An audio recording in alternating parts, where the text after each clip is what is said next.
Hey there. I offer this podcast freely. Your support really makes a difference. To make a donation, visit reneemckenna.com.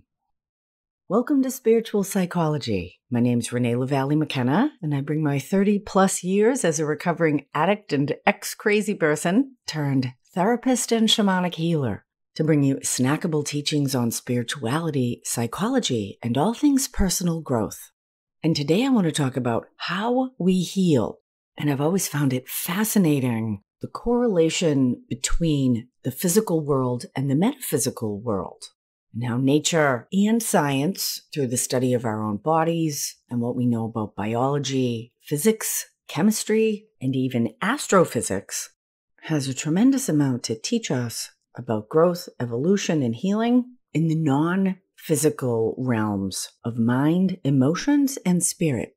And I have to say, I find it kind of unbelievable that anyone who's deeply immersed in science could be an atheist, because anytime I explore or learn about the human body, about the environment, about the celestial realms of astronomy, I'm just overwhelmed by the affirmation of an unfathomably intelligent design that is always working for the greater good. And I was recently doing some learning about physical healing processes, and I'm just overwhelmed by the complexity of the human body and how all these different cells and systems communicate with each other to come and go, to dilate or constrict, to clear away debris and build new structures. And the whole thing is focused on healing and balance and health, optimization. And as many of you know, I'm living in Manhattan right now, right in the heart of the Upper West Side. Never been much of a people watcher until I moved here, and I can spend so much time just sitting in my window watching the world go by because there's so much happening here. The sidewalks are just flowing with people, the street filled with cars and trucks and bikes and messengers and mopeds. Pigeons flying around overhead and all kinds of little songbirds. It's springtime. There's all these storefronts, apartment buildings, gyms, restaurants, hardware stores. Trash pickup is almost every night. My awareness of the incredible complexity and flow of the life force and how it all works together is just palpable here.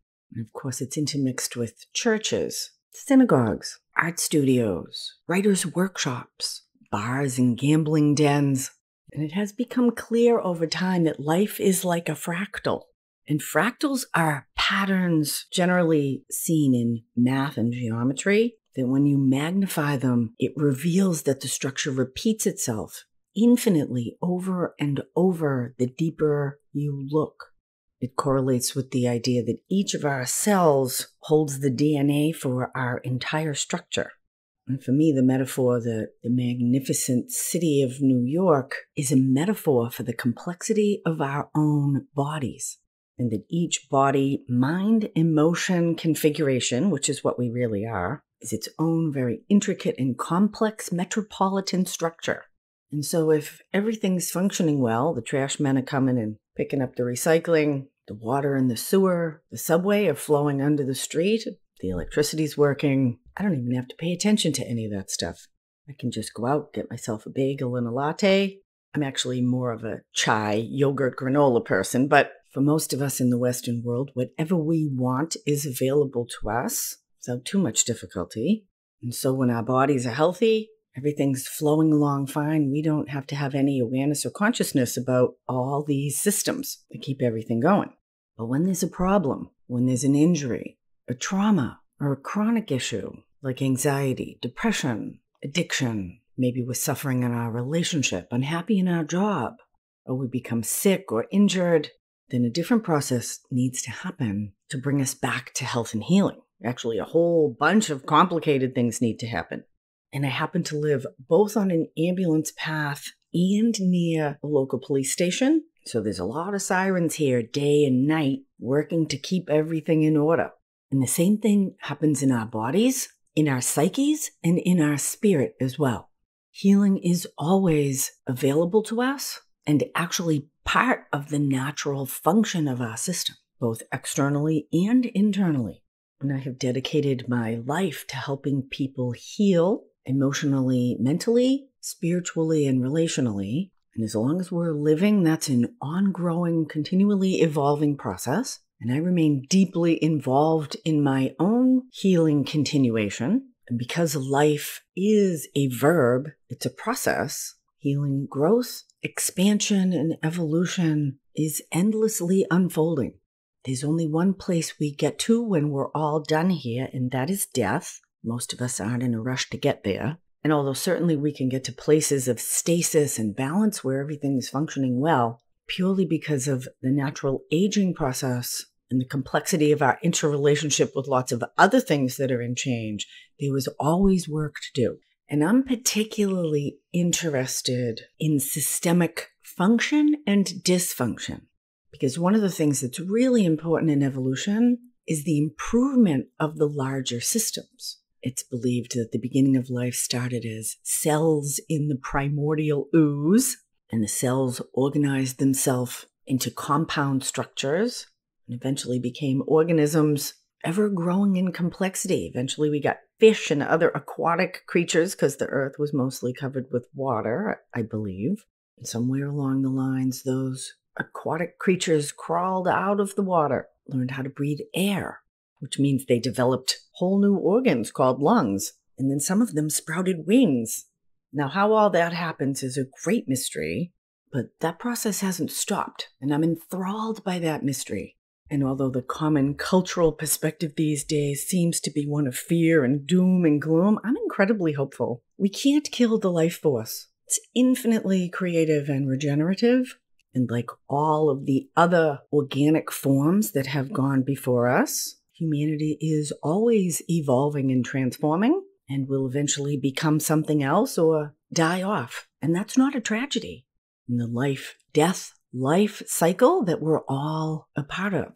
World without end. Amen. And the more we can come into trust that the life force knows what it's doing, and you may choose to call that God or goddess or universal mind or just the evolutionary impulse and healing properties found in science and biology, the more we can align ourselves with those processes rather than struggling against them, the better everything seems to go. But none of us do that perfectly because we're all unique and perfectly imperfect, having our own particular perspective and experience, and becoming conscious of where we struggle, where we suffer, where that flow is being blocked, which is really a lot of the basis of Chinese medicine, which I'm super interested in right now. I actually just started working with a Qigong healer doing remote sessions on my knees, which is why I got interested in the deeper healing processes and how there may be systemic, or absolutely there is, some systemic dysfunction within myself that's created this chronic problem in my legs. And most of us have some chronic problems. Matter of fact, I've never met anyone who doesn't have them, whether they are consciously aware of them or not. And from a spiritual perspective, those chronic issues, the places where we feel stuck, suffering, unfulfilled, where there's a blockage in our chi, or maybe it's pronounced ki, I'm not sure. That's what the life force would be called in Chinese medicine, which I think correlates to prana in the more yogic traditions. But most of the great teachers point to the idea that we incarnate in this form with particular work to do, with particular things to evolve or experiences to have. And again, the more conscious we are, the more we can align ourselves to this larger system to find our place in the big city where we're engaged in ways that feel good to us. Then we can enjoy that healthy flow. And when we're healthy and happy, we can share that health and happiness with others, whether we do that intentionally or just by our vibe as we move through the world.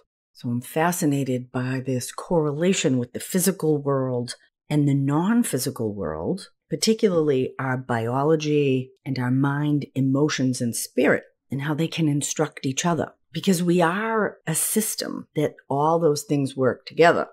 It's one of the downsides of scientific materialism that breaks everything into separate parts. It allows us to get a lot of information about them, but we forget that we can learn all we want about the heart or the liver, but if you take it out and put it on the table, it's a dead thing now. It's just a lump of meat. It only exists within the body, which can't live without the mind, which can't function well without our emotions and our spirit, and is completely immersed in the larger structure, being supported by all the city services of running water, food, electricity, friends, a place to live. That the deeper truth, as Buddhism teaches, is interbeing, that we really aren't a separate self. And all the teachings in non-duality point to that great truth as well. And particularly from an emotional and spiritual and mental standpoint, most of the suffering we have is rooted in our misunderstanding, our belief that we are separate and uncared for, that the metaphysical ambulances and police of the larger system will not come to help us. Now, again, this is incredibly complex, but I was looking into how we heal on a physical level. And I'm particularly fascinated with this interplay of energy, emotions, and physical dis-ease, the mind-body-spirit connection, and these systemic structures that are dysfunctional and how they can be reorganized or improved. And that's really my work in spiritual psychology. When I'm working with clients, we're looking for the deeper, outdated internal operating systems that need to be updated. So my interest in this is very personal right now because I've had chronic issues with my legs, really since I was a little kid. I spent a tremendous amount of time on crutches, and it's very interesting from a psycho-spiritual standpoint to look at where we have strength and weakness in our body and the different energy centers or chakras. And almost all my physical issues throughout my life have happened from the base of my spine, the Muladhara, the first chakra down. And my own core issue stems from never bonding with, feeling loved, or supported by my parents or my family. And understanding what our core wounding is can be really helpful in understanding where we're being called to grow, heal, and shift in our systemic belief structures, our karmic issues. Maybe what we came here in this lifetime to work on. So some people, when they get sick, will always lose their voice, or they have a lot of pain in their neck. That's a fifth chakra issue. Some people have heart disease or heartache, or they might get breast cancer. That's a fourth chakra issue. Others might have stomach or digestive issues, liver and kidneys, difficulty processing their experience, issues with money, power. That's third chakra issues. Many women have issues in their reproductive organs, terribly painful periods, fibroids, cysts, endometriosis, an inability to get pregnant, blockages in intimacy, creativity. Those are second chakra issues. Others might have mental illness, ADD, cognitive dysfunction. Those are sixth chakra issues. And a generalized hopelessness, lack of inspiration or connection with the divine or the larger system. Those could be seventh chakra issues. So I'm preparing for 2 different surgeries on each of my legs this year, a full knee replacement in my left knee and an ACL repair in my right knee. And because we're all connected, what's happening in my body and my physical circumstances is not separate from what's happening in my mind, emotions, and spirit. And with chronic issues, and those are things that continue to persist or reproduce themselves over time, then there's a systemic dysfunction in me. And although it can be challenging, these deeper issues that may be built into the system that are causing problems or blocking things from flowing as they should, when we can discover and correct or construct new, more functional systems, then whole new things can grow and present themselves that we might not have imagined. I have a dear friend who was just visiting me for a week in New York, and she grew up about 10 blocks from where I live right now. And she's blown away by how clean and beautiful and functional New York has become. By the bike lanes and the beautiful parks, how clean the streets are, how safe things feel in what used to be really sketchy neighborhoods. And I don't know enough about New York history or politics to speak to the specifics of that, but there's been some systemic change that has elevated the quality of the life experience here in New York. And so looking to align myself with my own physical healing process, I'm acutely aware that the body, the physical realm, is often a manifestation of our underlying beliefs and unresolved emotional issues. And so in the physical body, there's 4 stages of healing if we have an injury. So there's hemostasis, inflammation, proliferation, and remodeling.